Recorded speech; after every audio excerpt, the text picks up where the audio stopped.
Have you ever felt like you're following a set of unwritten rules that no one ever actually taught you? Well, today we're going to dig into structuralism, a really powerful idea that tries to map the hidden source code of society. And all the insights we're covering in this breakdown come directly from the work of anthropologist Louise Nilton Correa in his book Culture in 250 Concepts and Definitions. So this is the central puzzle. I mean, we see this incredible diversity in human cultures, right? And yet, we find marriage customs, myths, and social rules that seem to echo each other across continents and centuries. How is that even possible? A group of French thinkers decided to crack this exact mystery. All right, our journey kicks off in late 19th century France with the French Sociological School. Now, this was a brand new, kind of radical movement that proposed we could study society with the same scientific rigor we use to study, say, biology or physics. They were on the hunt for the laws of human behavior. This timeline shows this incredible intellectual chain reaction. It all starts with Émile Durkheim, who lays the groundwork. Then his nephew, Marcel Mauss, builds on it. And then bam, Claude Lévi-Strauss comes along, takes those ideas, and just ignites a revolution in thought. Let's follow that thread. Durkheim's big idea was something he called the social fact.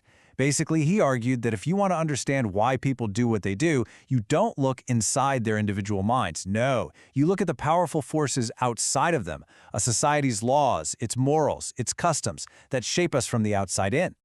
And this idea goes deep, like really deep. Durkheim was saying that even the most personal things about you, your sense of self, the very way you reason, they aren't really yours. He argued they're products of the collective mind of your group. I mean, for the time, that was a mind-blowing concept. Okay, so if society has these big, powerful forces, what's the engine that makes it all run? Well, Durkheim's nephew, Marcel Mauss, believed he'd found the answer. And it wasn't in some grand law, but in a simple, universal human act. Mauss argued that the bedrock of every single human society is exchange. And we're not just talking about money or economics here.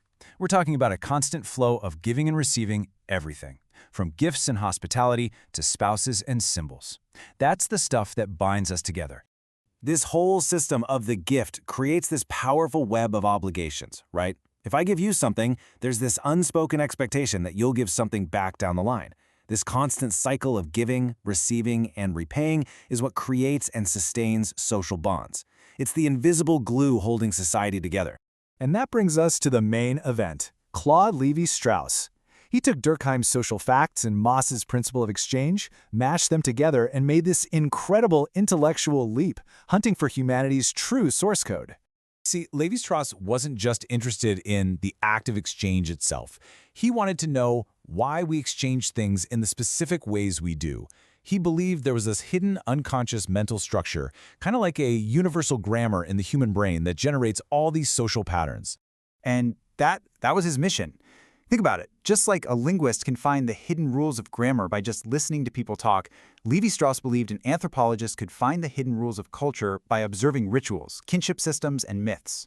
So where do you even find the first most fundamental rule in this human grammar?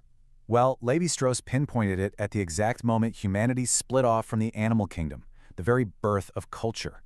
He argued that what separates nature from culture is one simple thing: rules. And the first, the only truly universal rule found in every single human society, the incest taboo. And listen, this isn't just some random moral rule. For Lévi-Strauss, it is the rule that creates society itself.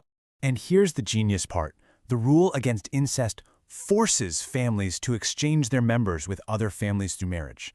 That single act of exchange is the big bang of society. It shatters the isolated biological family and turns it into this huge network of alliances and complex social structures. It's the birth of politics, of economics, of everything we think of as society. Okay, so if culture is a code built on hidden rules, how do we crack it? What's the structuralist method? The key is to think of culture as a language. When you speak, you're not consciously thinking about subject-verb agreement or noun declensions, right? You just talk. But those grammar rules are always there, under the surface, structuring everything you say. Well, structuralism says culture works exactly the same way. So the method is kind of like detective work. You start by watching what people do, their ceremonies, their stories. Then you look for the underlying patterns, specifically pairs of opposites. Think pure versus impure, raw versus cooked, us versus them. Lévi-Strauss argued that these binary oppositions are the basic building blocks of human thought. Let's apply this to something we all know, like a wedding. On the surface, we see a bunch of visible acts, but a structuralist sees the hidden code. The white dress isn't just a dress. It signals purity in opposition to impurity. The joining of two families resolves that us versus them opposition to create a new us. Every single element gets its meaning from these deep, fundamental contrasts. And here's the real takeaway. According to the structuralist view that Luis Nilton Correa lays out, this whole method lets us see past the surface-level differences between cultures.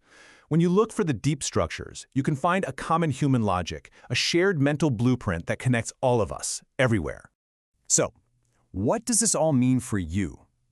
Look around your own world, at your job, in your family traditions, even in your social media feeds. What are the unwritten rules? What are those key oppositions?